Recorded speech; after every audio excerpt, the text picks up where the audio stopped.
to the Spring Citizens Advisory Committee forum on water quality, and we sponsored this, and two of our CAC members are here who worked on this. First, we have Chris Ganich, who is on the East Hampton Water Quality Technical Advisory Committee.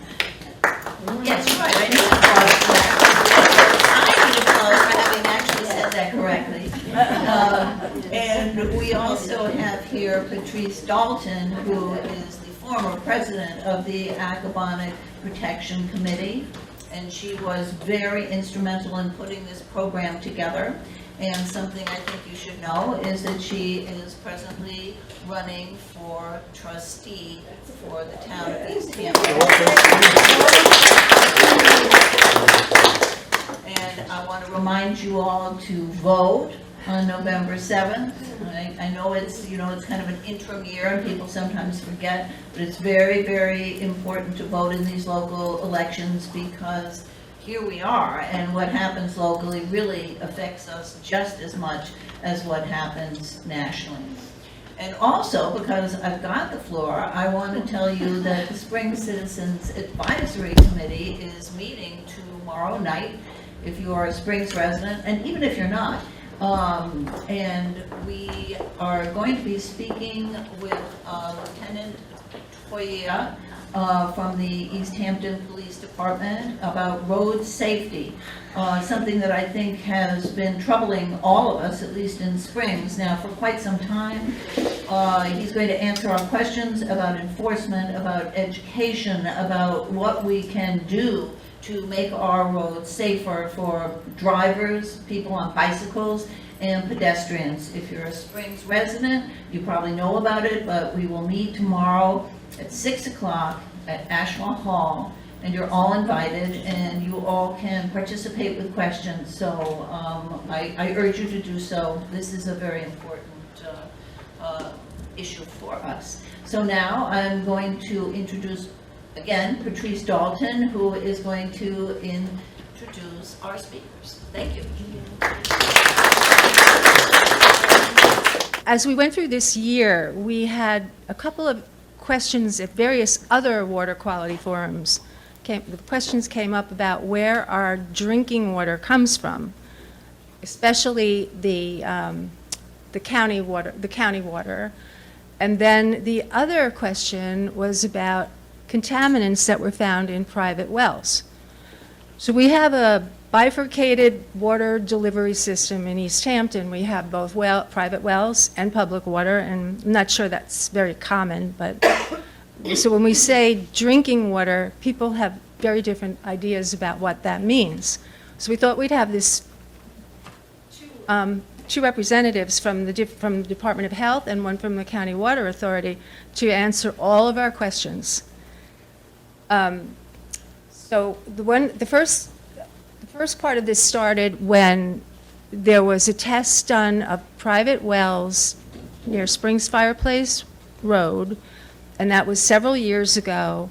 And we always were curious about, we heard about the results like piecemeal, but we always were curious about what the consolidated results would look like, not seeing the identity of any homes, but just, a kind of an overview of what they found and what it meant. So Jason Hine, who's here from the County Water, from the Department of Health, was kind enough to go over these data, and he will summarize them. He knows the labs very well and what they do, and the value of having our own well water tested. So he's going to go over all that with us, and I'll give it to you, Jason.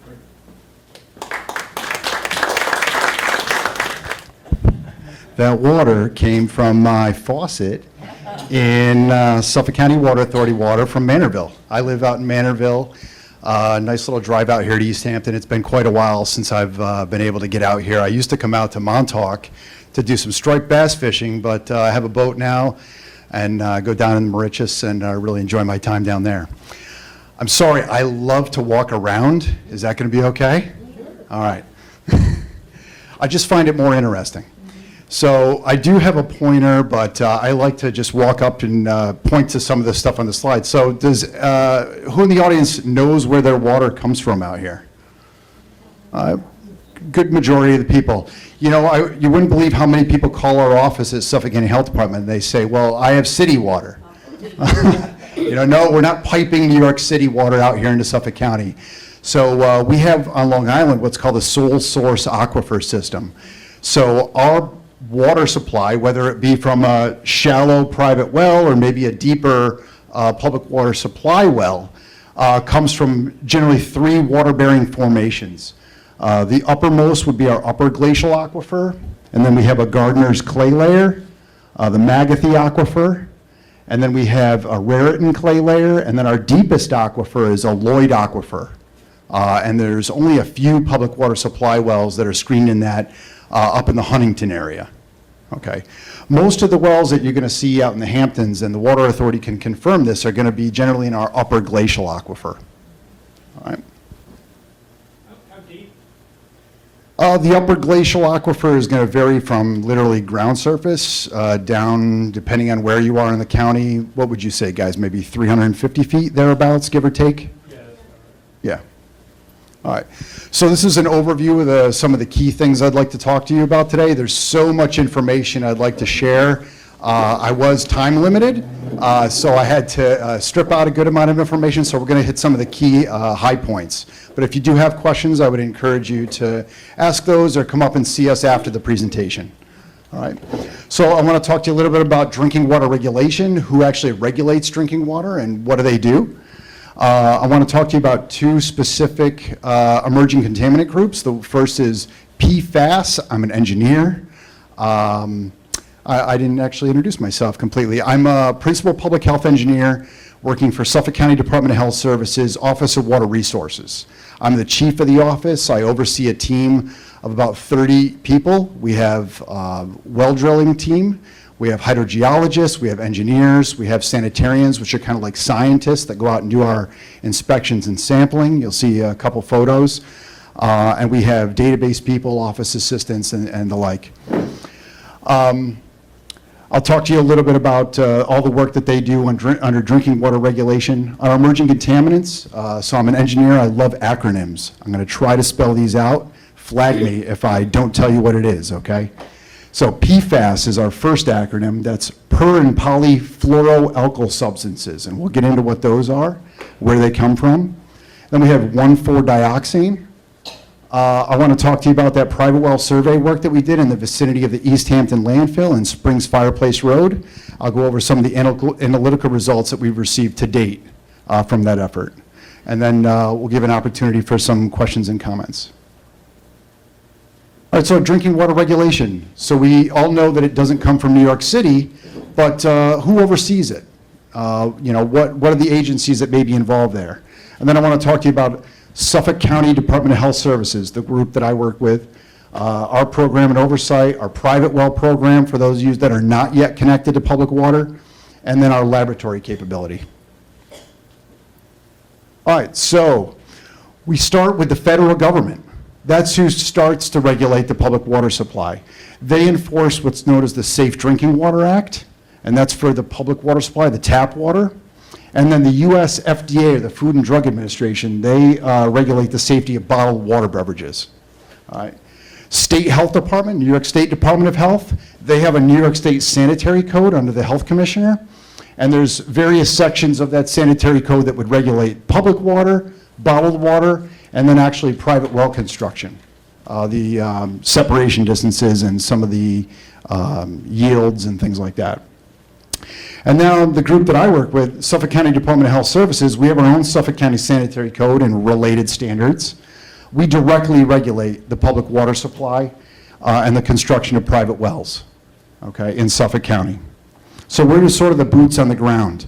The State Health Department actually comes out and they audit our program to make sure that we're enforcing the Safe Drinking Water Act and the New York State Sanitary Code. And then the EPA has actually come out to our program and they audit our program to make sure that we're enforcing the federal regulations. All right. We also actually have a bottled water plant in Suffolk County. It's Crystal Springs Water. It's out in Lindenhurst. They take Suffolk County Water Authority water, they do some additional treatment, and they bottle that, and they sell that.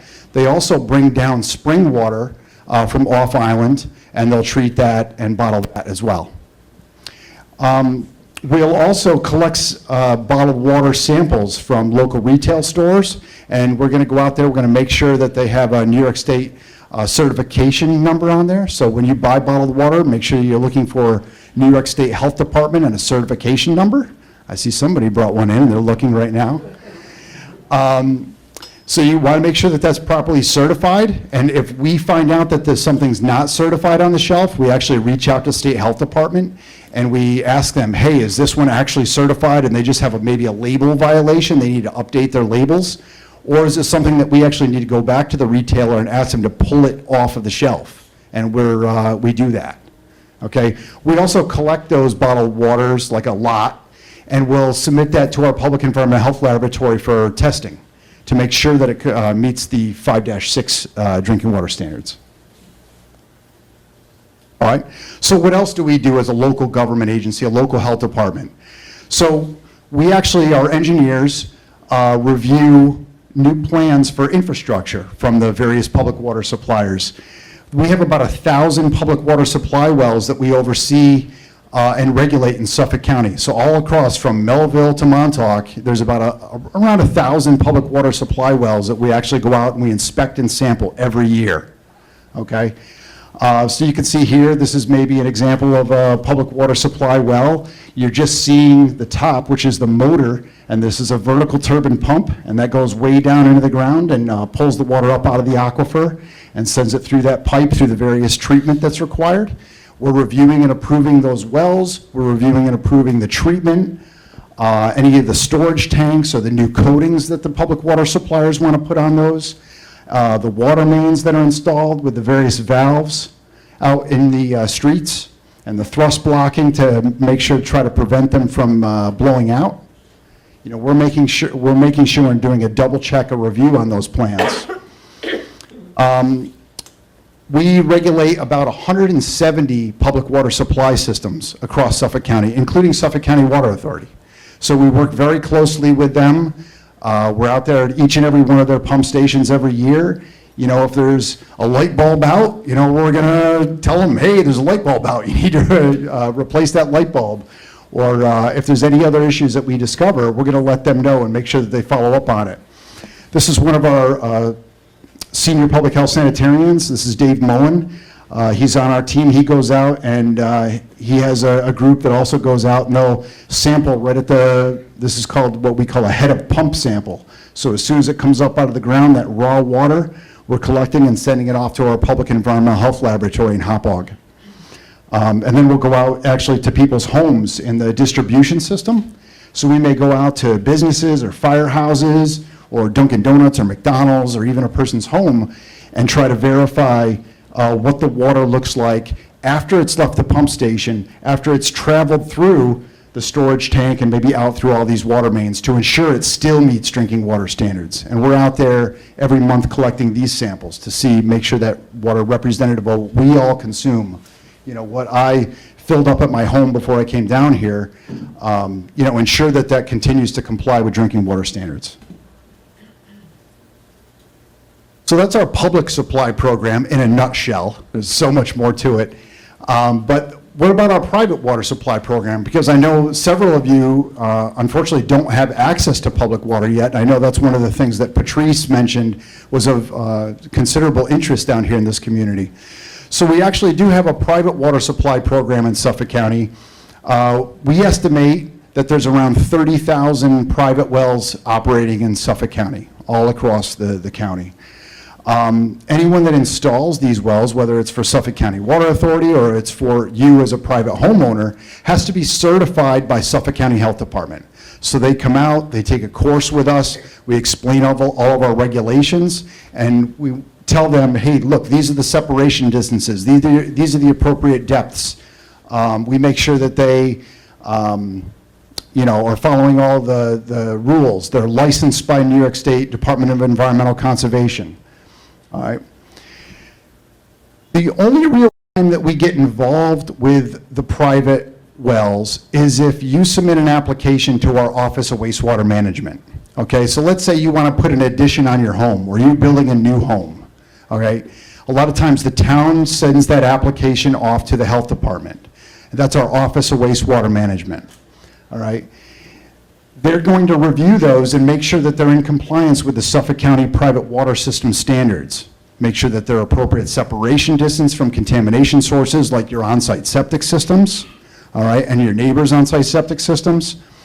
Make sure that they're appropriate depth below grade. Make sure that they're meet the construction requirements for the height above grade. They're supposed to be about, I think it's 12 to 18 inches above grade. That's the requirement. That's way in case that there's, let's say, localized flooding on your yard, as we've seen after these big rainstorms, it doesn't all pool up. And actually, what's in the top of these sanitary seals are little screens. And actually, when the pump turns on, the water level in those wells drops, and it's sucking air in that screen. So if that screen is down sitting in a puddle, guess what? It's going to be pulling that puddle down into your private domestic well. So that's why we want to see these things completed high above grade.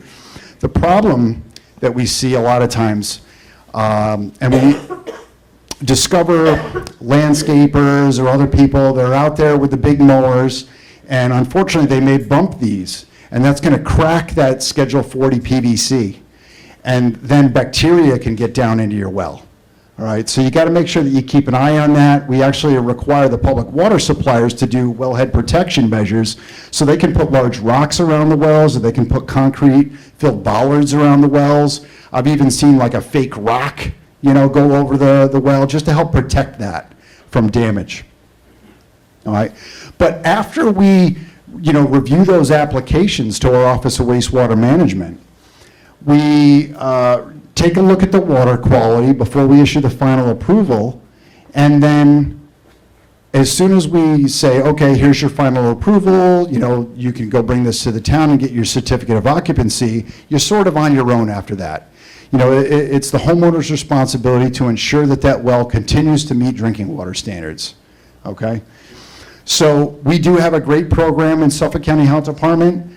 We do have what we call a private well request program. It's generally a $100 fee. If you're going through the application process with wastewater management, it may be a little bit more, depending on if you need to install a test well or do what we call a certificate of occupancy test, it may be a little bit more money. But generally, for just a homeowner not going through an application, it's generally going to be $100. For those of you in that Springs-Fireplace Road vicinity private well survey, you know that we actually went out and did some outreach, and we offered that testing free of charge. Some of the surveys that we do are initiated because someone submitted a request for $100, and we found contamination. And then we go to our administration, we go to our commissioner's office, and we say, hey, look, we found a well, it's got this contaminant at, pretty substantial concentrations. We'd like to do a small private well survey in that area. So then the nearby neighbors may be able to get a test for free. So we recommend, because water quality can change over time, the hydrogeologists that I work with estimate that groundwater can move about maybe 1 to 2 feet on average horizontally per day. Well, 1 foot per day. So picture in a year, 365 feet. Where could that water have come from? Maybe your neighbor, maybe a couple neighbors away. What did they do on their property? What did their contractors do on their property? Is that something that could go and get into your well? That's why we recommend annual sampling. All right. So we've had a recent focus on emerging contaminants. Specifically the PFAS compounds, that per and polyfluoroalkyl substances. I'm going to talk a little bit more about those in a little bit, but I wanted to let you know one of the great benefits of this private well survey program.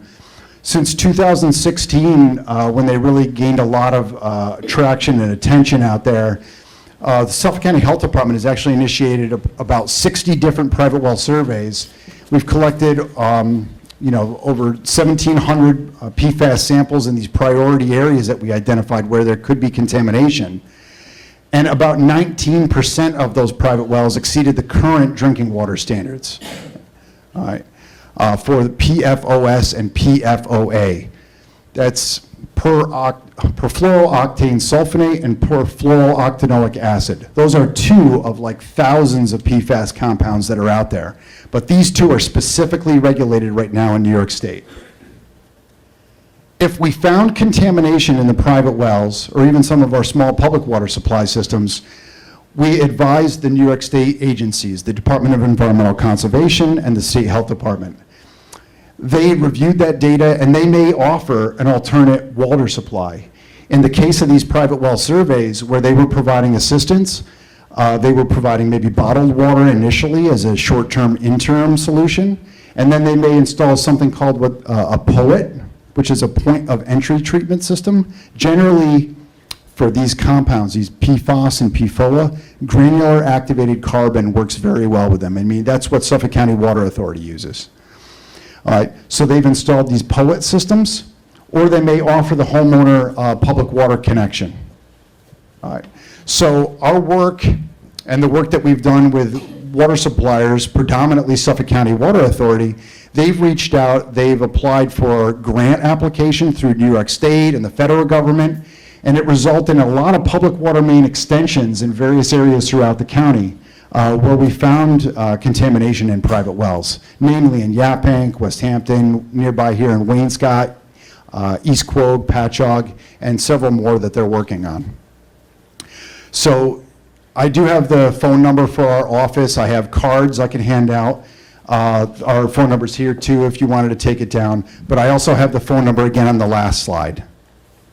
So it's 631-852-5810. I also want to give a lot of credit to those unsung heroes behind the scenes.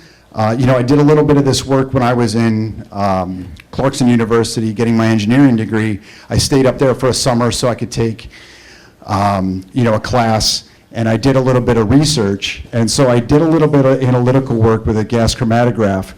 And it's difficult, running your calibration curves, running your standards, making sure that the instrument's clean and doing what it's supposed to do.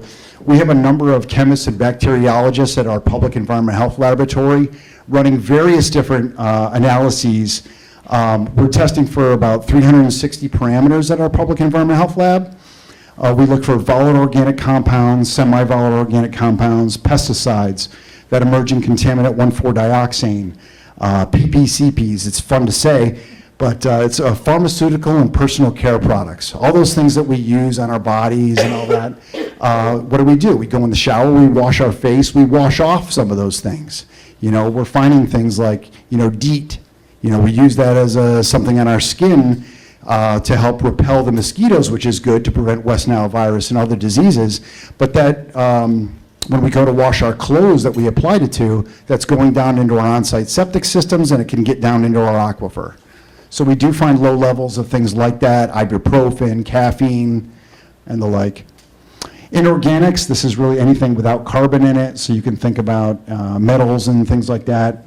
Radiological compounds, last time I checked, Suffolk County Department of Health Services was one of only 3 laboratories in New York State to be certified to run radionuclide samples in drinking water. We look for bacteria, and then that other new group, PFAS, the per and polyfluoroalkyl substances. So we can test for about those 360 different parameters just in drinking water. Our lab also works with other offices, not just Office of Water Resources, but they can test for various other media, groundwater, fresh surface water, marine water like the brackish water, the salt water, sewage, solid and liquid hazardous waste samples as well. All right, let's talk about emerging contaminants. PFAS and 1,4-dioxane specifically. So this is the per and polyfluoroalkyl substances, PFAS. So where do they come from? They come from a number of different sources. I actually borrowed this little wheel here because I thought it was really interesting, and it showed a lot of the potential sources. This was from a California slide. So we've got stain-resistant products, firefighting foams, microwave popcorn bags, eye makeup, pizza boxes, paints, sealants, varnishes, cleaning products, nail polish, dental floss, nonstick cookware, water-resistant clothing, shampoos, candy wrappers, fast food packaging wrappers, and pesticides. So how many of us work with any of these products? I mean, everyone, right? Yeah. So there were two that were the most studied so far, and that was PFOA and PFOS, okay? The PFOA was mainly used in the manufacturing of these fluoropolymers like the nonstick cookware, the PTFE, the Teflon. You know, I can remember, I'm a kid that grew up in the 80s, and when Teflon first came out, that was a big deal. My mom, she used to cook my scrambled eggs in the Teflon pan, and we didn't have rubber spatulas back then, did we? She was scraping that Teflon pan with a metal spatula. So, you know, we try to do better than our parents. You know, we learn, we do better. So that's all we can do. So it was also used as a component in firefighting foams for a 10-year period back in the 60s and 70s. That's where a lot of the work that we've focused on has been. It's been with the inactive landfills, working with the state DEC, some of these old sites, these environmental remediation sites that they're working on, Superfunds. And then there's been a fair amount of work associated with firefighting foam or potential firefighting foam use. So PFOS was another one that was also used in the firefighting foams, hydraulic fluids, and photolithography. I had to look that one up. And it's something with like a circuit board, and they use this product to sort of etch the circuits. It's also in major consumer-related products that are water repellent. You know, think about all the water repellent stuff we do, either camping or maybe our carpets or clothing or furniture, something that has that stain, dirt-resistant coatings on them, okay? Oil and grease repellents for paper and packaging. So a lot of you out there may have noticed if you do takeout food, those takeout food containers have changed over the last year. Well, that's due to a New York State law that just became effective at the end of last year that said that they can't have food packaging containing intentionally added PFAS compounds in it. Okay, so that's why a lot of our to-go containers have changed. All right, so why are we concerned about PFAS? Well, because they do have toxicological effects to the humans, liver, kidney, toxicity, reproductive and developmental effects. It could potentially increase our cholesterol levels, affect our immune systems, and could potentially cause cancer. All right. This is a picture of one of the Suffolk County Water Authority's granular activated carbon filtration systems. And that's what they're using, similar to what the DEC is installing in private wells that were impacted in the survey areas. So the state formed a rapid response team. They formed a drinking water quality council, and they came up with a proposal for new drinking water standards for PFAS and PFOA and 1,4-dioxane. And they actually adopted those in August of 2020 while we were in the pandemic, the heat of the pandemic. And those were down at 10 parts per trillion each. Most of the drinking water standards that we deal with are in the parts per million or the parts per billion range. This is to the next 1,000 level below that, parts per trillion. This is a very, very, very small unit of measurement. To the point where when we started testing for them with state assistance, we were actually working with the state health department's Wadsworth laboratory. They told us that we needed to make sure that our sample collectors, our public health sanitarians, were washing their clothes at least 7 times before they went out to collect the samples, because they didn't want the PFAS or PFOA potentially coming off the clothing, getting in the air and getting in the sample while they were collecting the samples. That's how sensitive these tests are.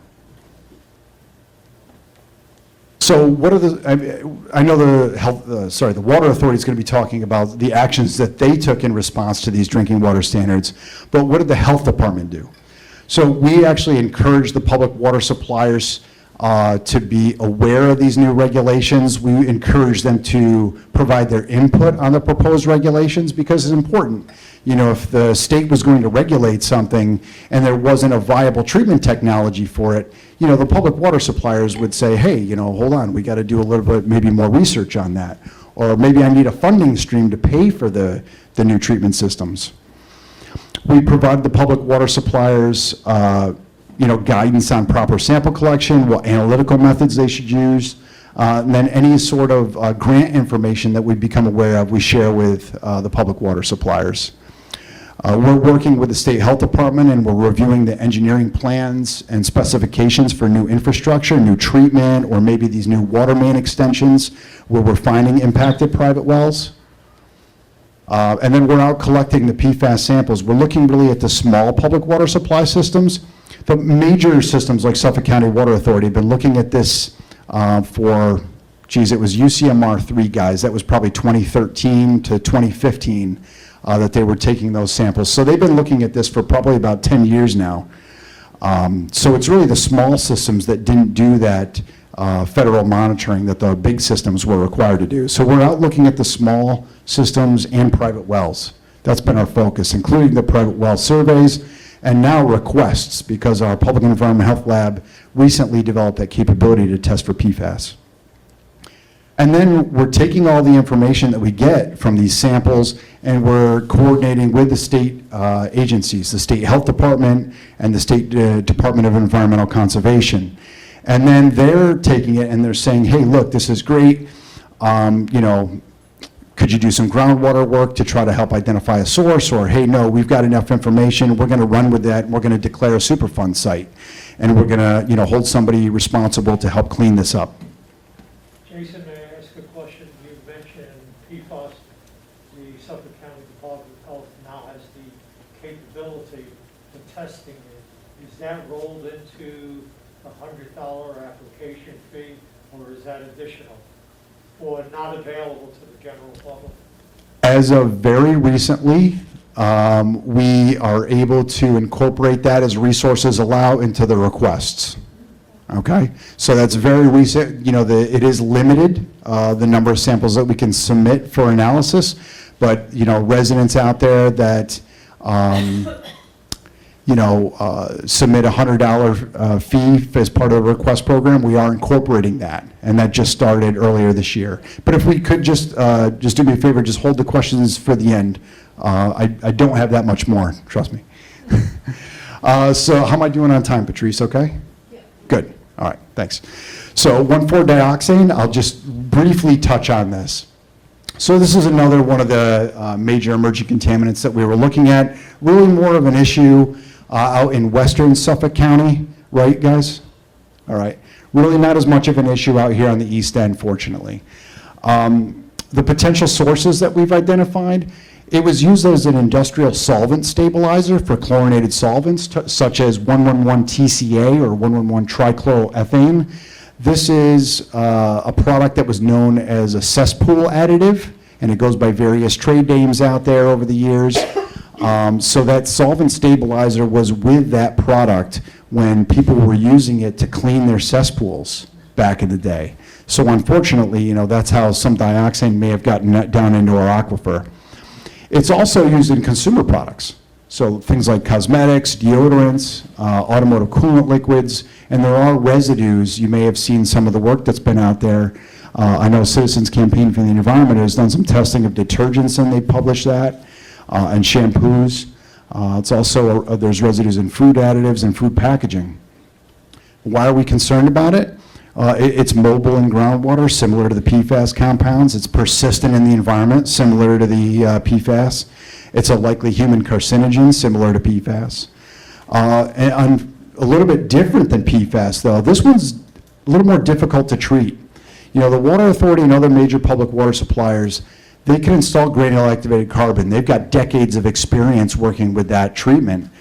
But granular activated carbon isn't effective long-term for 1,4-dioxane.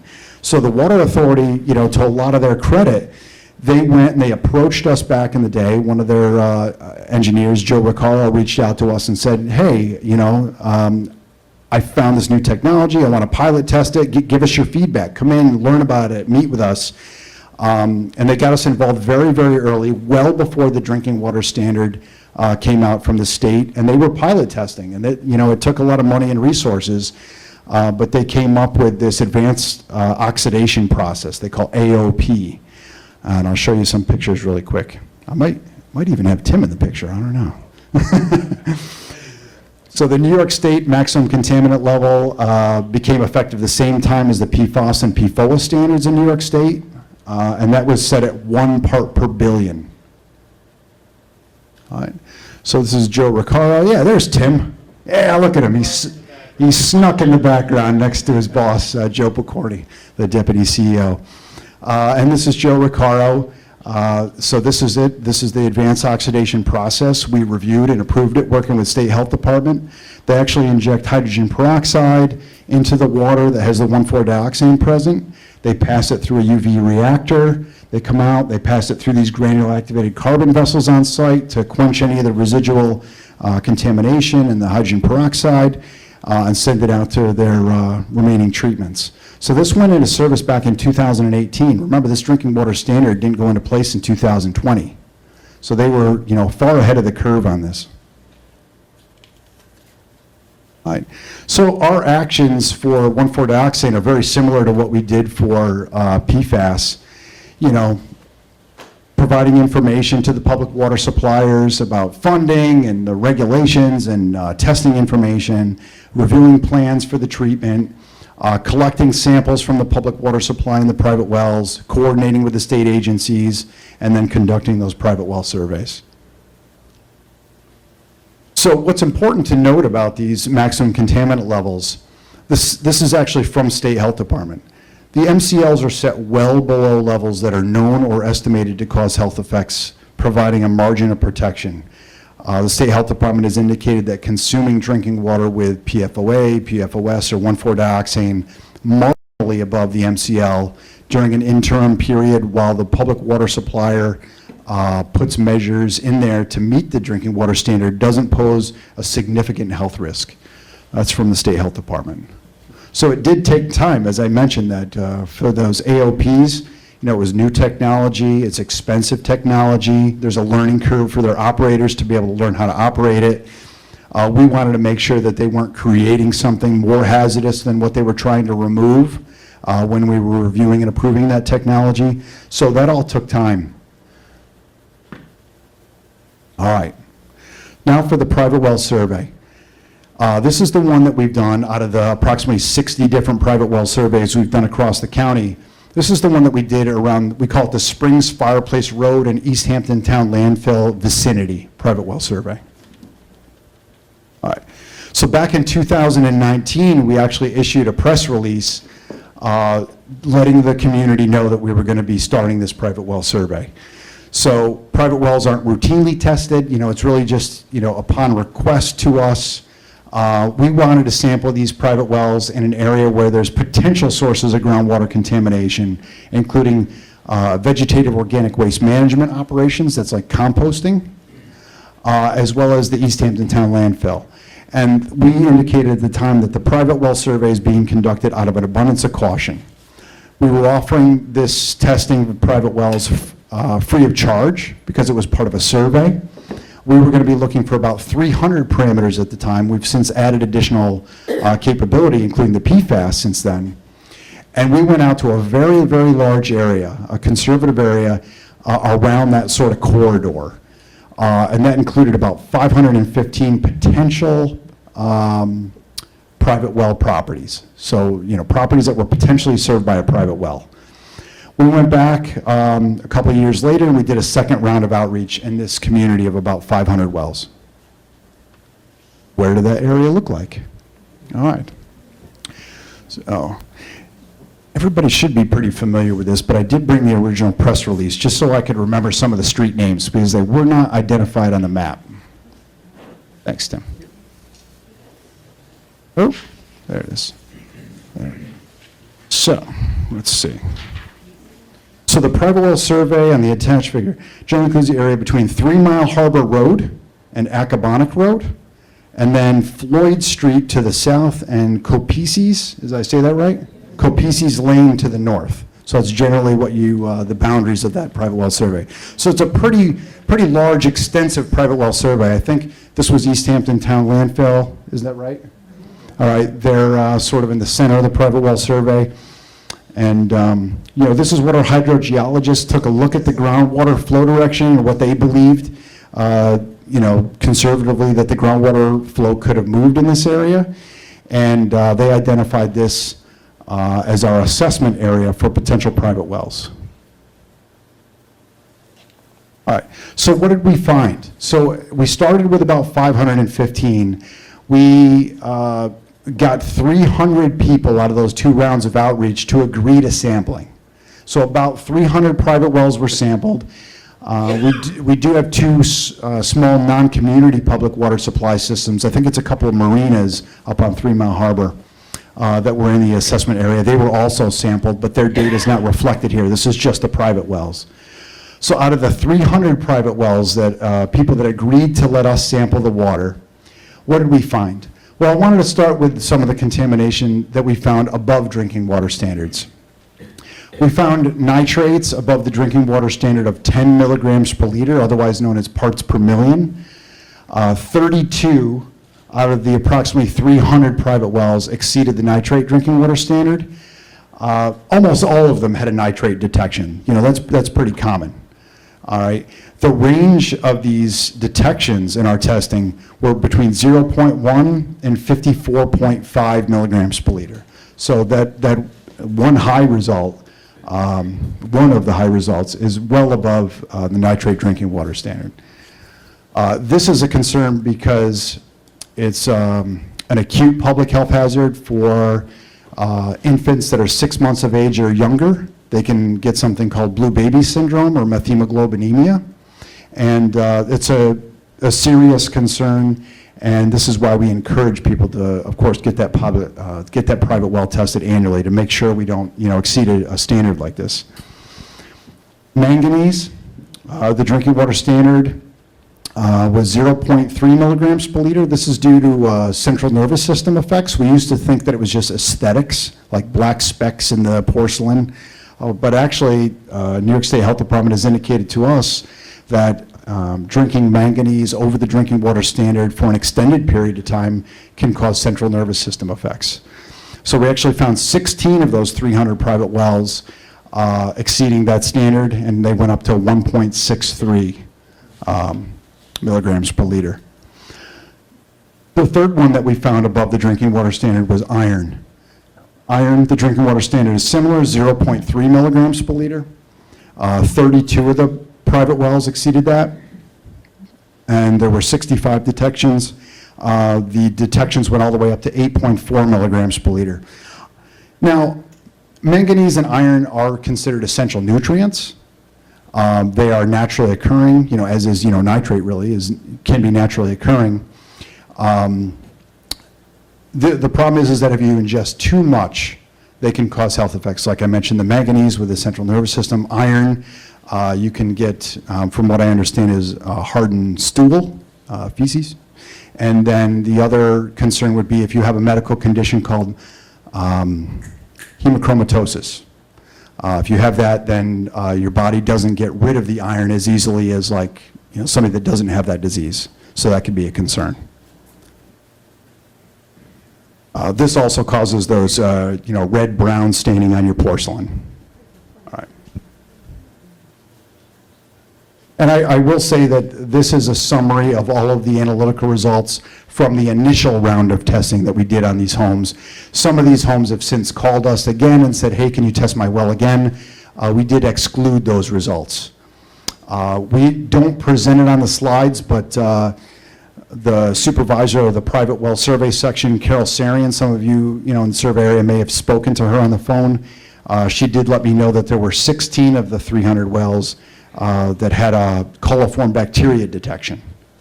Okay, coliform bacteria may be from, maybe a plumber that didn't disinfect some of the plumbing when they did some work in your home. It could be from a problem with the well. But a properly constructed well in an appropriate location shouldn't have those coliform issues. So we usually, advise you to, hire a plumber or a well driller to disinfect the well and your whole plumbing system if you have a coliform detection. All right, what are some of the other analytes that we detected as part of that private well survey? A number of different things here. We're going to see some pesticides, pharmaceutical and personal care products. We do see 1,4-dioxane down at the bottom. We see that drinking water standard that went into place August 2020. We did have 45 detections. However, our public environmental health laboratory, the chemists do such a good job, they're actually able to report down to a very low reporting level, the 0.1 micrograms per liter. You'll see that the highest detection that we found in the area was less than half the drinking water standard. We did find bis-2 ethyl hexyl phthalate. You know, we see that periodically. It does have a lower drinking water standard of 6 parts per billion. We had one exceedance, but when we went back to do additional testing, it didn't confirm above the drinking water standard, and that happens sometimes. So MTBE, that was the old gasoline additive that was banned around early 2000s, I think 2004. We had 5 detections, you know, below half of the drinking water standard was the highest. Toluene, some of the chlorinated solvents, cis-1,2-DCE, PCE, tetrachloroethene. This is the one that may be like a dry cleaning solvent. 1,2-dichloroethane, another chlorinated solvent. All, you know, fairly low detections, down around the minimum reporting level of 0.5, and only a few in the survey area. Chloroform, we do see that a lot. That's a disinfection byproduct. So, you know, any of us that are out there cleaning our bathrooms, well, I don't do it, you know. Love my wife, she's so great. She takes care of that.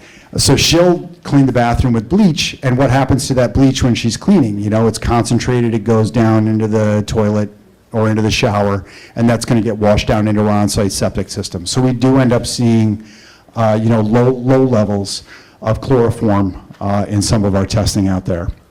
Pesticides, metolachlor, dilantin, I think that was either a heart medication or anticonvulsant, I don't recall. Heart medication, thank you. Anticonvulsant?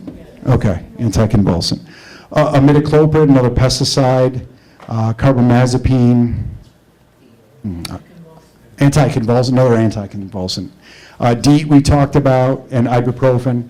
So, you know, some of the pharmaceutical and personal care products, you know, possibly from nearby sanitary systems and discharges. All right. So there was also some PFAS testing. A little while after we started the private well survey for the 515 properties potentially served by private wells, state DEC was talking to us, and they said, you know what, as part of our inactive landfill initiative, you know, we're looking at East Hampton landfill, as we are all of our inactive landfills and active landfills, and you know, we're going to do some testing for PFAS in the private wells in the quarter-mile area right around the East Hampton landfill. So they identified 20 properties that were closest to the landfill property, and they offered PFAS testing to those homeowners. They were only able to get 4 properties to bite. One of the properties was actually confirmed to be on public water already, so that's good news. 3 of the 4 properties that the DEC and their contractor tested had no detection of PFAS, PFOA. More good news. 1 property did have a detection, but it was below the current maximum contaminant levels. They weren't in place back in at that point when they instituted this. So the standards went in, I think, in August, late August. This was actually July when this effort started. So fast forward a little while later, you know, we were coordinating. There wasn't much of a response. We talked to the DEC and the State Health Department, and we said, hey, you know, what about another round of outreach in this area to those residents that didn't respond to the outreach effort from the DEC's contractor? So they identified 18 properties within the immediate vicinity of the landfill. We went out to 15 properties that previously didn't respond. The state identified an additional 2 properties. And then the 1 property that had the detection, they said, you know what, go back and check on them again. You know, let's see what their levels are now, another year or 2 later. So 5 of the 18 properties were connected to public water, leaving only 13 potential private wells in that immediate vicinity. So then we did a second round of outreach just for the PFAS later that year in October of last year, about a year ago. So out of those 13 private wells that Suffolk County Health Department tested, only 2 people responded and requested testing. 11 people either didn't respond or they declined the testing offer. You know, it's really it's your prerogative whether you want to take advantage of the testing or not. You know, it is free. We certainly recommend it, but, you know, 11 people for whatever reason didn't respond or denied. So the one of the 2 actually tested above the PFOA drinking water standard. It was just above the PFOA drinking water standard of 10 parts per trillion. It was 10.1 parts per trillion, and we had a non-detect for the PFOS. The other well that we tested was below the drinking water standards. That was 3.43 and 2.18 part per trillion of PFOS. Sorry, I don't have the units on that one. Both below the drinking water standard. But, oh, I thought that was music that I put on my slide. I was like, wow, I don't remember adding that. So this is our phone number. Certainly encourage anyone here that has questions about their water supply to reach out to us. If you're interested in having your private well sampled, whether you're in a survey area or not, certainly encourage everyone to reach out, take advantage of the service. Even if you don't want to utilize us, we'll provide you a packet with contract laboratory information. You can use a contract laboratory. There's several local laboratories that we provide you information on, and collectors. You know, it's going to be probably a little bit more money, but you may get your results a little bit quicker. You know, if time is of the essence, especially if you're in the middle of an application with our Office of Wastewater Management. But certainly encourage you to reach out to us and ask any questions about your water supply or take advantage of these private well sampling program. But now I'll turn it over to some questions. We'll do a few, and then Patrice, if you want to shut it down when you think is appropriate, and we'll get the Water Authority going. We can have a few questions. It's up to you, Patrice. Go ahead. Do you want to ask a question? Yeah, I have a question about the existing monitoring of the landfill area, and was the geographic distribution of any of the contaminants of concern, maybe particularly in the metals, did that testing give any indication that there's any migration or momentum that would suggest that the monitoring wells that currently are monitoring the contamination in the landfill need to be adjusted in terms of their locations? You know, I don't know exactly. I'm not that familiar with the landfill testing myself. You know, somebody from the town may be able to, you know, respond to that better than I would be able to. I know I've seen at least one round of the testing results, I think early on when we proposed the private well survey, just to see what the contaminants of concern were before we initiated to make sure that we were going to be testing for those. Say manganese. Manganese is obviously a contaminant that's related to composting activities. There are 2 large composting activities going on in that area. Right. Were the test results that showed high manganese near those locations, or was it just distributed randomly? The last time I looked at this was quite a while ago, but what I remember from going through it, I actually wanted to try to identify that to see if there was a pattern. And I know I've spoken to, you know, one of the residents in the audience today about the data, and I don't remember seeing a pattern. You know, it's a pretty large survey area. I kind of remember them being sort of around. I didn't really see like a concentration in one area when I looked at it, you know, several years ago. Thank you. You're welcome. Patrice, I'm going to let you select. I see a lot of hands up. Kathy, I just wanted to ask Jason, what's Sure. the time frame? So if I call tomorrow to get a test of my, you know, my well, how long before folks are out and how long before I get my results back? Yeah, it's going to vary, obviously, depending on demand, you know, like most things, right? We all remember trying to buy a vehicle during COVID. So right now is a better time of year to put in your applications because all the transient summer people aren't here. So the year-rounders can take advantage of it. You know, it depends on if we're in that area. I mean, if we're out here already, we may be able to pick you up a little bit sooner. I mean, it could be as quickly as, you know, the following week. It could be as many as 3 or 4 weeks, depending on, you know, other private well surveys that we may be initiating, you know, in that time frame. So that's sort of the range. As far as getting the analytical results back, our public environmental health lab, you know, chemists and bacteriologists are doing a great job. They certainly analyze the samples within the required holding times, you know, required of them from ELAP. But it does take a while to get that quality assurance, quality control review done, because what I've always stressed, and they've talked to me about, is we want to make sure that we get quality data, quality repeatable data that we can defend. So that's going to take a little bit of time. They've been really good. They've been, you know, somewhere around 8 weeks, but then we get the data, you know, it has to go through our electronic data transfer to our database from their database. Our staff have to review it. It comes in with a pile of other data, and then we crank out those letters. You know, it might be 2.5 to 3 months before you get your results letter after the sample.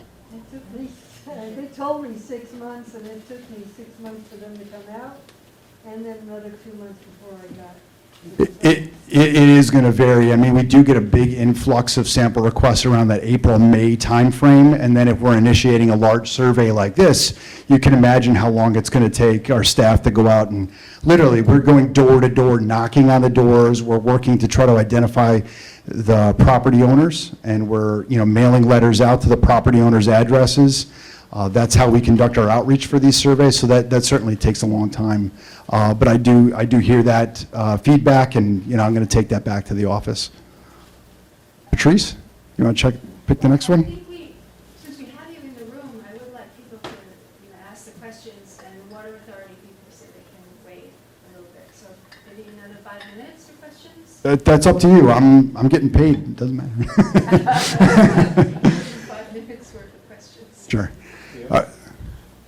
Yes, the DEC came up with a report a while back about the numbers of pesticides that are used in Suffolk County and the volume, and it was stunning and shocking to many of us in the community.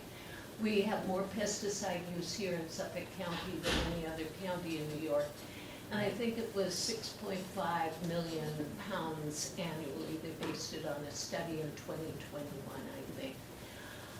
They indicated that there were 1,700 different products of pesticides in that use in Suffolk County.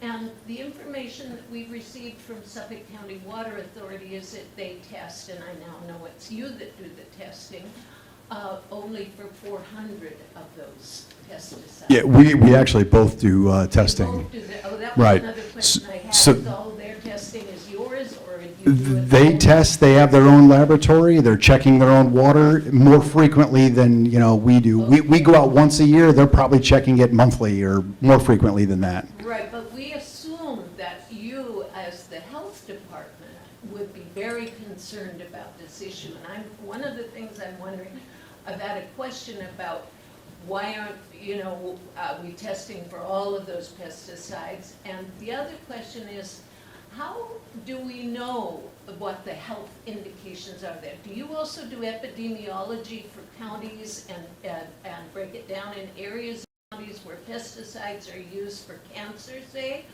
or immune diseases, or nervous diseases, things that we know that do affect health, you know, and have been discovered to detect health? And I guess, you know, so it's sort of a compound of questions and concerns.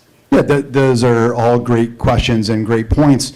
You know, I know we do live in, you know, a very suburban county. We also have the benefit of a big agricultural component here. I mean, we all eat food. We all need to eat food. I enjoy the agriculture out here as much as anyone else. We do have a program with New York State Department of Environmental Conservation where our groundwater team goes out and they drill wells and they collect samples at cooperating farms, and they want to look for, you know, pesticides, up gradient and down gradient from these farms, and we provide all that data as part of this, you know, work plan, part of this grant that we have with DEC. we provide that data to them because they're actually permitting the use of the pesticides. So that's sort of our role as far as, out there looking at pesticides. We're always trying to expand our analytical capability. At our public environmental health laboratory, we work with the USGS as part of our cooperative agreement, and they test for pesticides as well as part of that cooperative, some of the ones that we're not able to test for.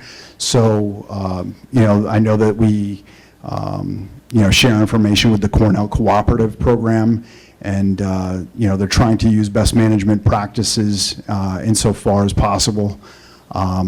Some of the stuff that we've seen are from, banned pesticides, and we're continuing to monitor those impacts from the banned pesticides. And I think it was some of the work that we've done that helped, facilitated, getting to that point, those voluntary restrictions from the manufacturers. So that's the best I can offer in response at this point in time. As the health department in Yep. Suffolk County, you don't do any epidemiological studies of cancer rates in certain areas of the county or for the county, or? In my current position, I've not participated in something like that specifically. I'm aware of a breast cancer study that was done in the past, but, I just don't know the answer to that. I'm sorry. That's something, I think Stefan has my card. He can follow up with us afterwards, and, I can try to get you that answer. Sure. Thank you. All right, can we save any remaining questions until after the Water Authority presents? Will you be able to stick around, or will they have your question, your phone number, follow up? No, I'm able to stick around, and I do have cards up here. If people want to come up and talk to me afterwards, I can give you my card. If I can't answer your question, I encourage you to please follow up afterwards. Thank you very much.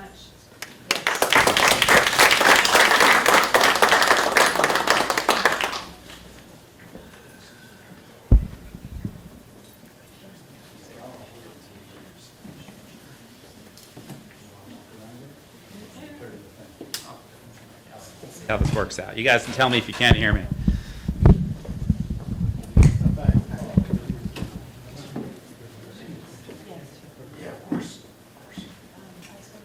All right. Good evening, everyone. Thank you for having us here. Let's do a little bit of introduction, since besides Jason, I have my coworker here, Tim Kilcommons. He is our Chief Engineer, Director of Research and Development, who's going to speak about some of the infrastructure and some of the more technical questions of the work that we do and the investments we've put into East Hampton over the last couple of years. And my name is John Marafino. I'm a Customer Growth Coordinator for the Suffolk County Water Authority, along with a lead on water conservation and a couple of other items. But, if you live in East Hampton, if you're on a private well, it's possible myself, one of my coworkers have knocked on your door, because we are constantly trying to talk to people who are on private wells to honestly elaborate some of the items that Jason suggested. So we're going to talk briefly about that and, reasons why you should consider getting connected, how you can get connected, and all of the, health benefits and things of that nature. But let's talk briefly about SCWA, because as the group organizers have stated, East Hampton is a little bit different, right? We have people who are on public water, we have people who are on private wells. So let me just give you some brief information about us. We are an independent public benefit corporation operating under the public authority law of the state of New York. We serve approximately 1.2 million Suffolk County residents. I now realize it's easier to not have this on the stand.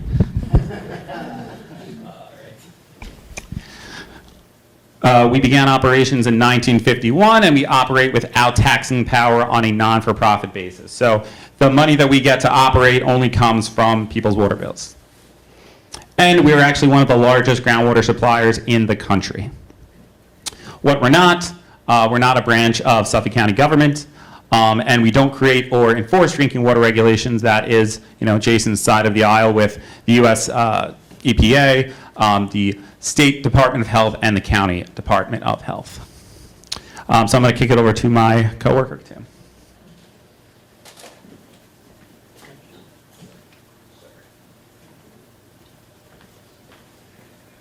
Everybody hear me okay? Yes. All right, thanks. As John said, my name is Tim Kilcommons, Chief Engineer for Suffolk County Water Authority. I've been with the authority for, this is my 24th year now. before heading up the engineering department. I headed up the construction maintenance department, which is responsible for the installation of the water mains. The engineering department is responsible for building the water supply infrastructure and treatment facilities.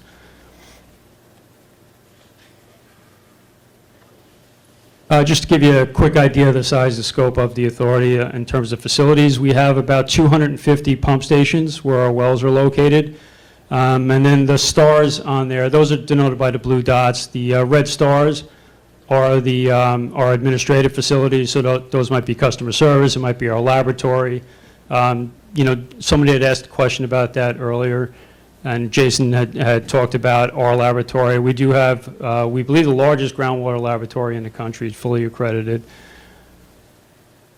In terms of distribution system, the Water Authority is similar in size to what you would see for New York City's water system. We have a little over 6,000 miles of pipe.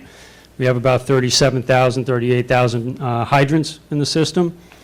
Like I said, about 250 pump stations. The distribution system for East Hampton, you can see by the colored lines here, and we heard some interest about people hooking up tonight, and Jason talked about private wells, so you can see kind of the gaps in here in some of the populated areas where we do not yet serve customers. This is the eastern half, obviously, of the town of East Hampton out in Montauk. And Montauk's pretty well represented in terms of the distribution system being where the populated area is. Not to say there aren't a lot of private wells out there as well, but generally there's Maine to support that. In terms of relevant projects for the town of East Hampton, so in the last several years we've done 2 ground storage tanks, Cross Highway and Town Line Road, Cross Highway in Amagansett, Town Line Road in Waynescott. Cross Highway is 900,000 gallon concrete tank. Town Line Road, 2 million gallon tank. And why we're saying those are very important projects is because one of the concerns we have out on both the North and the South Forks for wells in general, and people with private wells have the same concerns, is chlorides. So how do you mitigate that? We need additional supply at times, especially during the summer months when people are irrigating. How do you get that? We could put another hole in the ground and we could be pulling more water out of the aquifer at the same time as all the other wells are running. Or we can build these ground storage tanks. And what we do is we fill these during non-peak times, so we're taking light sips of the aquifer, if you will. And then at those peak times, we can pump. For instance, at Cross Highway, we can pump 2,500 gallons a minute. That's the same as 2 very large wells in our system. So it's good bang for the buck, and it's a good chloride mitigation strategy for us. Spring-Close Highway generator replacement. We do a lot of work with generators to make sure that we have adequate backup power in place. We're very fortunate to have a decentralized system, so it's not just one plant supplying water to an entire area. That means that if we lose power at one site, we have another site that can pick it up if for some reason the generator at that one site didn't kick on. And that's why one of the benefits of public water, John will talk about later, is that when you do have a power outage, you're not relying on yourself to have that generator. You're getting your water whether or not you have power to your house. Cross Highway, we're also going to be putting a new generator in there. Bridgehampton Road, well 2B, we did a replacement. We have a proactive well replacement program. We also replace wells if they fail for some reason unexpectedly. But the proactive replacement program is what we did Bridgehampton under, so we're not waiting for that. We can do it in a controlled way. All the replacement wells have to go through a permitting process with New York State DEC, so we apply to them in advance, and that way we can do it off-season when we're not scrambling to supply water. Finally, Bull Path in Waynescott. This is a new pump station. It's still under construction. We have, both wells are drilled. We're pumping from one well right now with a temporary pump station. The Water Authority has designed and built 2 temporary pump stations that we have. We have one right now on the North Fork and one at Bull Path.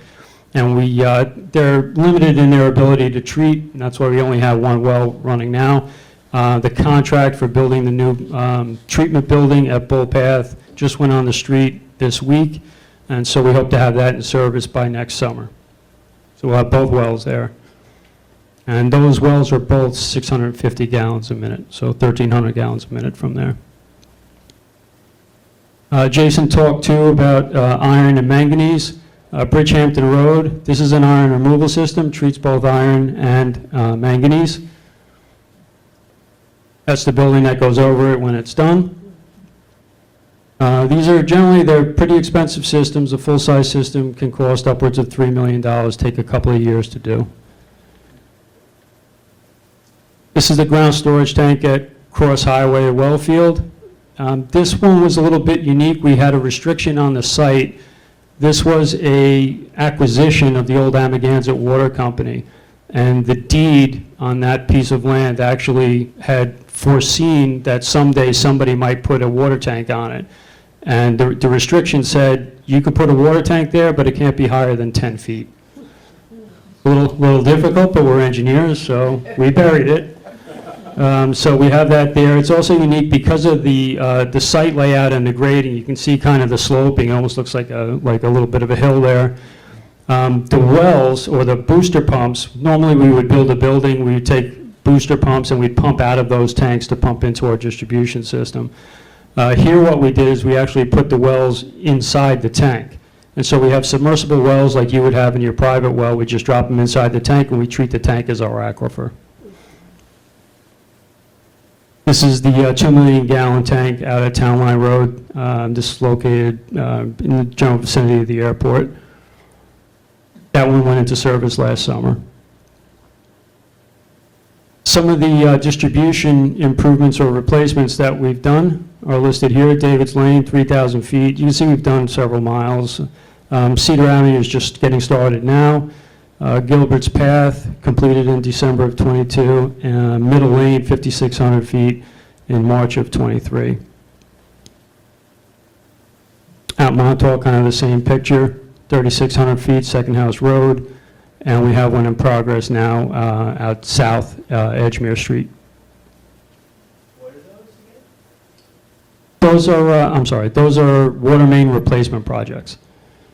So we have a program, we have a line in our budget every year where we go out and we replace mains that are either aging, maybe they're showing a break history, maybe they're slightly undersized for what they are now. I mean, you look at Montauk, what happened during COVID, and the population, the year-round population exploded out there, and we saw demands out there that we would normally look at as maybe a light summer, and it's year-round now. So it means we have to scramble to be sure that we can provide adequate supply to people. And remember, we're also secondarily supplying fire protection as well, so we need to make sure that those hydrants are available. This is just a general view of our system. Our system is monitored from our Bayshore facility. We have what we call a SCADA system, supervisory control and data acquisition. We use a radio type system. And essentially, it allows our pump stations to talk to each other and to the tanks and report back to Bayshore.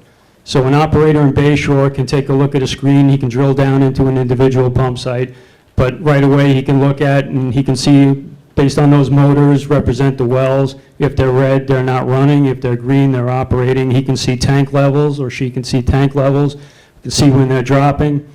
And they can intervene if they want. They can say, okay, you know what, let me turn on another pump. And we do that sometimes. The fire department may call and say, hey, we're having an event. You know, we have a 3-alarm blaze or something, and we need it. Here's the location. And our system will respond to pressure anyway, but it's quicker if the guy can just flip the switch and say, okay, in advance, before the pressure starts to drop, let's get a couple of more pumps running here, because we know we're going to need that demand. This is drilled down onto the Town Line tank booster. So you can see we have the levels of the tank shown, and that will graphically change as well, so you don't have to look exactly at the numerical thing. And then we have the booster pumps that are boosting out of there. And at Town Line, we have 2 1,000-gallon boosters and 1 500-gallon booster. We also have room there for the future for an area that hasn't been served yet if we have demand from you folks. And we want to extend it, we have a different zone that could be served at that point. So we have, we built in expansion to put another booster pump in there for that zone. In terms of water quality issues, I'll just briefly touch on these because Jason did such a good job with that. Acabonic Road is a local pump station. No issues, we don't have any treatment on there other than the chlorine we put in for disinfection and the pH buffering that we do generally with lime. And that's just to make sure that we keep corrosion down, especially for internal plumbing. Most of our main is lined, it wouldn't really affect us, but inside, you know, the water on Long Island is acidic, so that gets into your copper pipes, it'll eat them up without that buffering. Hampton Road, I talked about that iron removal system, showed you those photos. So we have trace manganese, and we have some iron there as well. And we also have some PFAS there removed with carbon. Jason had showed the picture of the carbon vessels that we had in our system. Those are what we call Model 12s.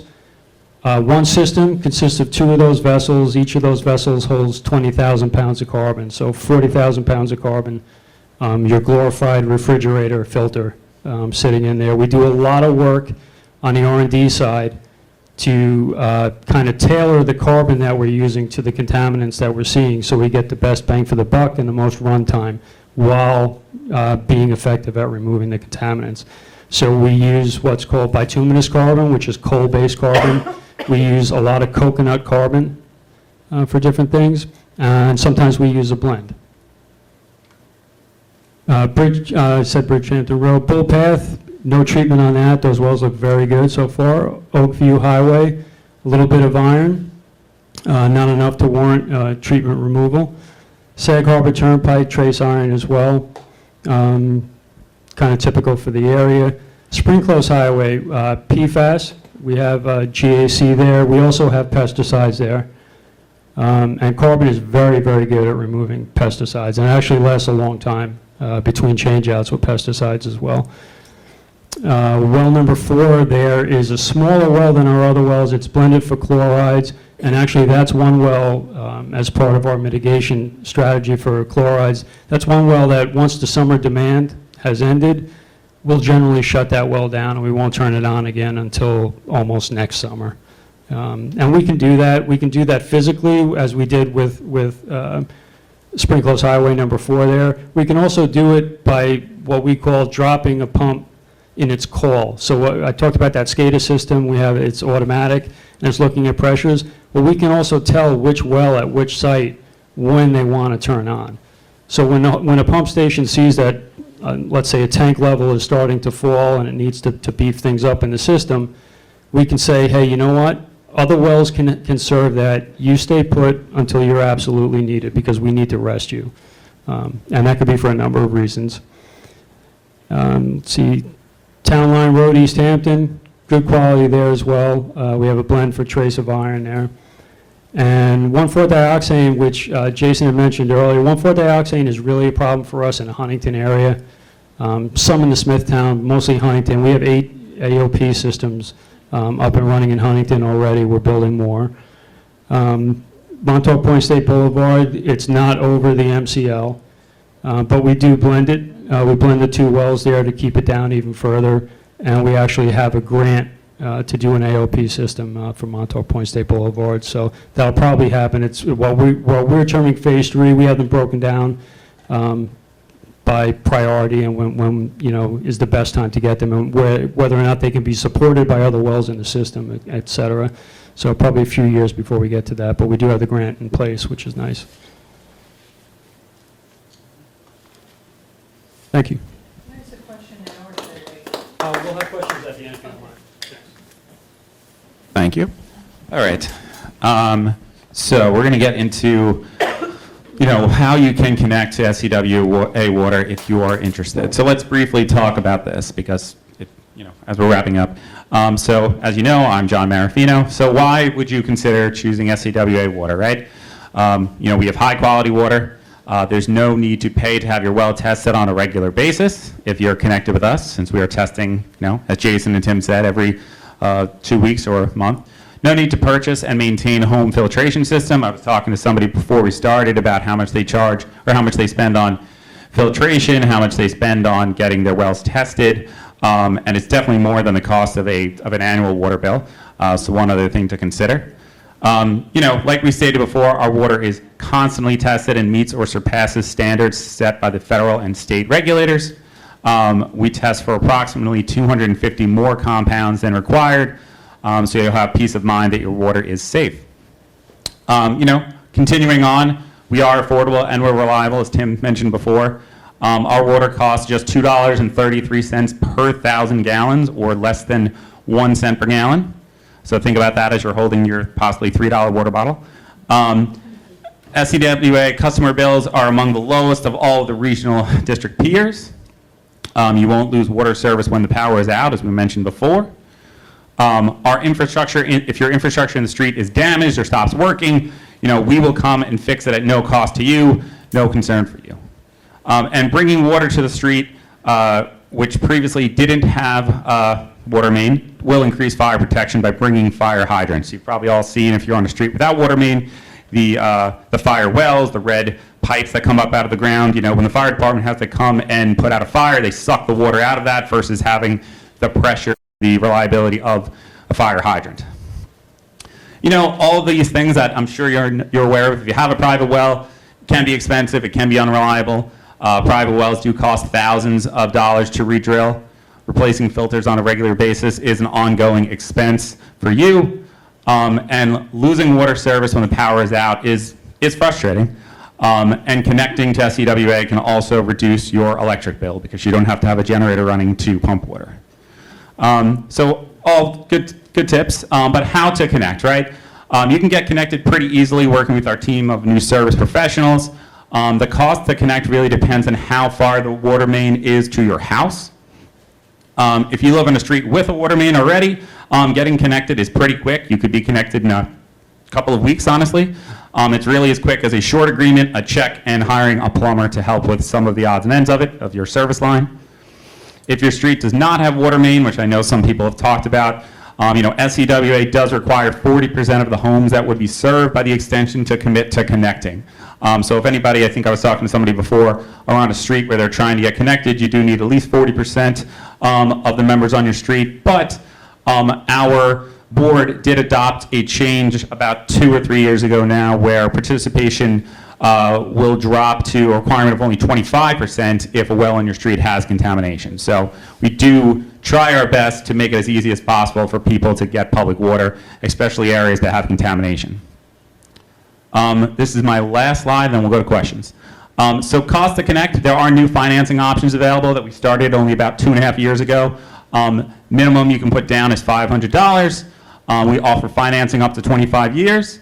Interest rates are as low as 3.09%. We only ever charge you the interest that we paid since we're a non-for-profit. Payments are due quarterly, just like our bills. And then a couple of things just to reiterate what Jason stated, the New York State and the County Health Department recommends private well owners to have their wells tested at least once a year. So when we're out knocking doors, talking to people, we are constantly talking about Jason's department. So I also have his phone number up here for you. So feel free to take a picture of that, or just go to his website by Googling Suffolk County Health Services Office of Water Resources, and then you can actually fill out an online form to request a well test. And getting your well tested, honestly, is something that not as many people, I think about. Can actually make you eligible for grant funding. As Jason mentioned, they work with the DEC, the EPA. The DEC does have programs where if there's contamination found on your street, they will sometimes pay for your cost to connect. So there's really no downside to knowing what you're drinking, and there's no downside to getting tested for, at around about $100. All right, so now we'll take questions on remaining questions and anything else. All right, Patrice, do you want to point some people out? Or? Yeah, we'd like you to pick them. If you don't mind.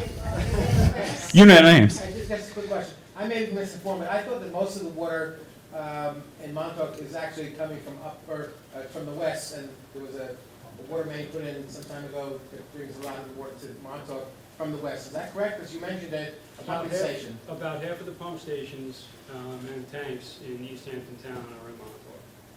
But there is a water main across the Math Beach Strip that connects them. And so the water even in East Hampton town is also connected with water in Southampton. It actually goes all the way essentially from West Hampton through East Hampton in the same pressure zone. That's in theory. I mean, in actuality, the pump stations closest to your home are generally the ones that are supplying you, unless there's a different, we have different pressure zones based on elevation, so you might be next door to a pump station that's pumping through a different zone. That's kind of getting into the weeds, but that's what I guess that touched on my next question was, water that comes out of one particular well, that could go anywhere in the county or mostly nearby? The water that comes out of any well can go into, theoretically, we're talking, can go anywhere in the distribution zone that it's in, or pressure zone that it's in. We have about 50 pressure zones in our entire system. But even those zones have interconnecting valves that'll let us, if we had, let's say, a fire event, or if we had trouble in one zone, another zone can help out. We have valves, special valves that allow us to do that. Yes, ma'am? Are the aquifers in danger of being depleted? Not in terms of quantity necessarily, unless you talk about, if it's all happening at the same time, it's a concern. In terms of the amount of water, no, there's lots of water, but we want to make sure that the water that's there is suitable for consumption, right? The less treatment we have to do, the better for everybody. You know, and the Water Authority has been very proactive, not only in treating, but, and actually Jason's department has been great with this too, is looking at, like, let's treat it before it gets to us. Don't use the public well as the last line of defense. We know that we know that we have to treat the water to better, when we do it, to better than the standards that are required of us. But the more we can do on the front side of that, the more we can do to not spill things on the ground, the more we can do to look at what we're using and how we're applying it, you know, and what the ramifications of those uses might be before it gets into the ground, the better off we'll all be. Well, it was basically what David was asking. I know you pointed out a distribution pump on Accabonac Road. Yes. I'm assuming that Springs gets its water source from that pump. Is that correct? Or I guess there are other. There are other pump stations that contribute as well. It's not just one pump station. I guess I get confused by all of it. Well, because the water mains in the ground are all interconnected, right, into that grid that I showed on the pictures. And so when a well is feeding down here, let's say, it can go in this main, go up that street, go over here, and go. It depends on what the demand is. It depends on how much water that well can pump.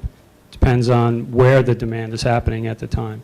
So I guess my specific question would be, you really don't know where the groundwater that's you're drinking your water from, so to speak. Is it combined? Is that what I guess I'm asking? It's what's in the distribution system is a blend of the wells that are contributing to our system. There are various wells that contribute to it. Yes, Okay. yes. Thanks. Is there a map of the system? There, No, where you actually see where the pipes are? We have distribution maps. I mean, Yes. these lines are the water mains, you can't really read it. but yes, you can. I'm sorry. Yeah, so, yeah, if we could, can you zoom in on that at all, I John? think it's not the highest quality Yeah. picture, which is well. But that's the type of thing, if you're looking to see, are there water mains in your area, you call our new service department, and they'll tell you.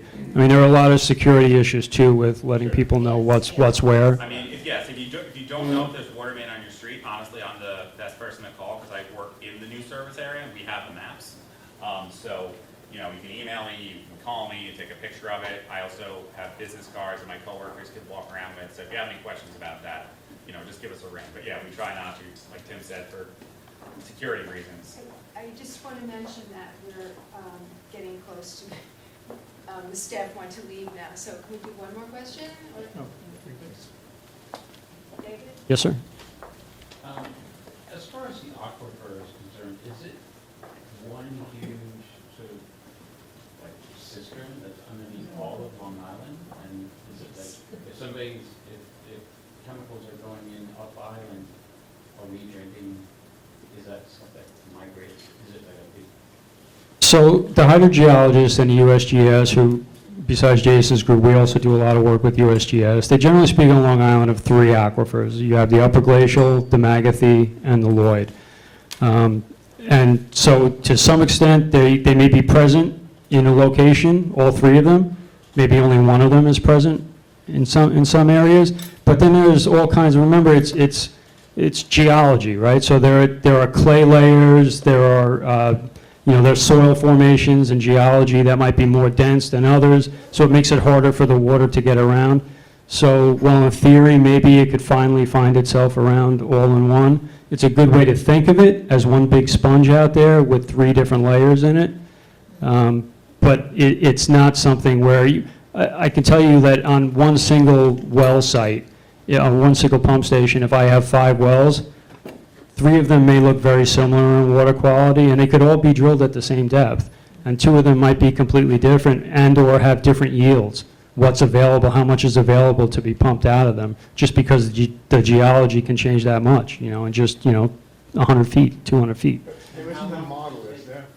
I'm sorry? Is there a model of how water moves on Long Island? There's a groundwater model, yes. There is? Yes. If the water center would have that, would have a rendering of that, the New York Water Center of the USGS? Jason, do you want to speak to that, or? So back in the early 2000s, New York State Department of Health wanted to look at where our public water supply watersheds were. And so I think in upstate New York, they sort of just drew circles around the wells and said, oh yeah, it's probably coming mostly from in there.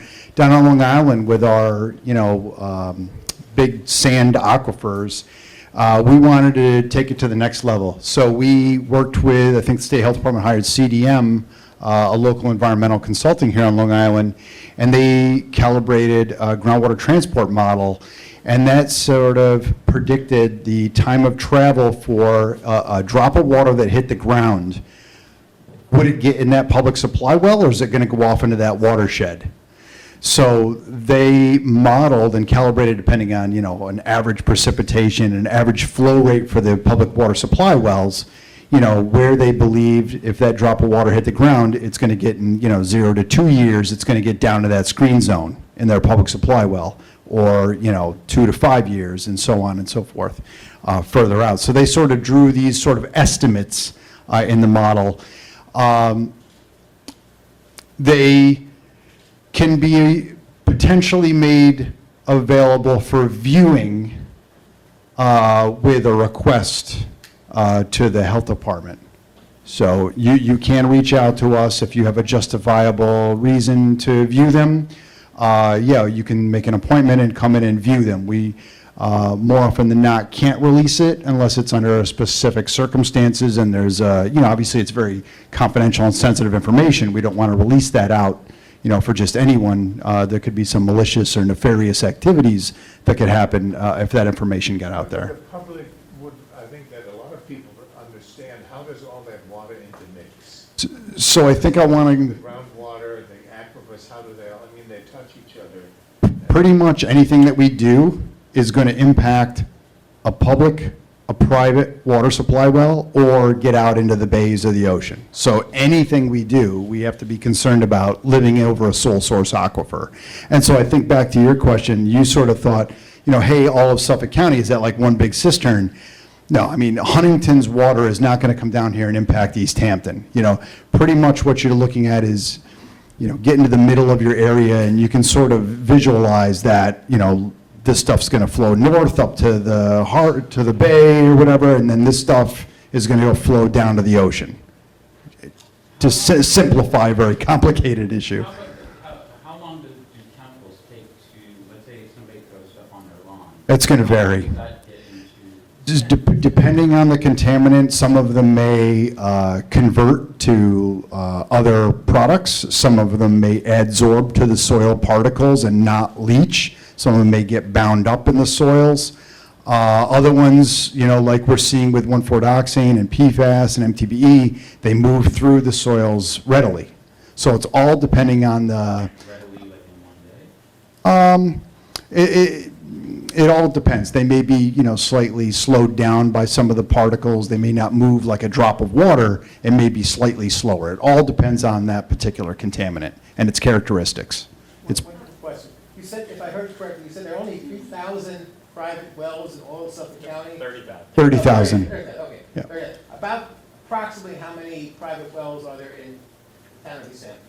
It seems to me like an awful lot of them are here.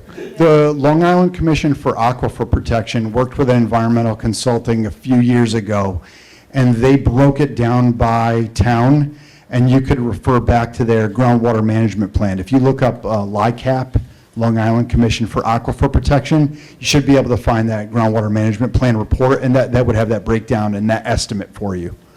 It may be a couple of years outdated, but. We're supposed to be out of here by 7:45. Can I just, We have 1 minute. can I just ask a quick, I've read in the paper about water hogs and the impacts of, on our distribution system and on our drinking water of constant irrigation, outdoor irrigation on our properties. And can you measure that? Can you see that seasonally, what we're pulling out just to put back onto the grass? And it's all treated water if it comes from public water wells. Yeah, we don't, unfortunately, we don't have that slide with us tonight, but we do. We have a slide that we use at some of our talks that shows a stark difference between a summer day, it's over 4 times. I think if I remember correctly, because I usually give the talk, during the winter, sometimes we're pumping 50,000 gallons per minute versus during let's say, today's October 16th. If we were talking July 16th, at that same time, we might have been pumping 450,000 gallons per minute. Just to do lawns. Well, it's yes, a lot of it. It's not, yeah, it's mostly irrigation. It's also towns like East Hampton, Southold on the North Fork, where you have a large seasonal population. So you not only have the irrigation, but you have more people out there, so more people are using as well. Yes, ma'am? So all of the water is treated the same way, is that correct? No. All of the water is treated to the same standards. The same standards. To the same standards, yes, ma'am. We have Yeah. our aquifers, the striations, the levels of the aquifers. So my concern is that what we have is all kinds of contaminants from different communities for different reasons that go into our systems, trace systems that we see. How can we help control the fact that, talk about water hogs, there are contaminant hogs. You know what I mean? There are people that have golf course lawns and X amount of pesticides that they're using, and 6 vehicles in their property, 5 of them are commercial. All of this contributes to road runoff, et cetera. How do we deal with this kind of expandable? I think you're seeing it, right? I think over the past several years, you're seeing more and more people are finally waking up to the fact that, we're living on top of our water supply, and so we have to be cognizant of that at all times. So towns help by having proactive regulations. The Water Authority doesn't have any law enforcement mechanisms. You said exactly Right. what I wanted to hear. It's Yeah. the town that has to work on the regulations. It's all of us, right? So the Water Authority has been trying to get out there. We have educational outreach.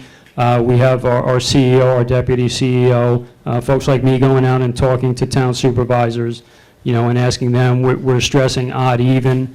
Again, because, somebody talked before about, well, how much water is there? Is there a water shortage?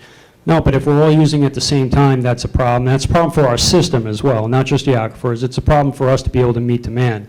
So if people are doing odd even, you can have the same amount of water pumped at the end of the week, but we didn't stress the aquifer as much because we didn't pull it all at the same time, and we didn't stress the system as much because we didn't have to drive the pressures up to force that water out. So if you hook up your drinking water, if you have a PFAS contamination in your private well, and then you hook up your drinking water, but you leave your well for irrigation, you're pumping out the PFAS water onto your lawn. If that's in your well, yes, whatever's in your well is what you're putting out on your lawn. Yeah. Well, thank you. All right, thank you, folks.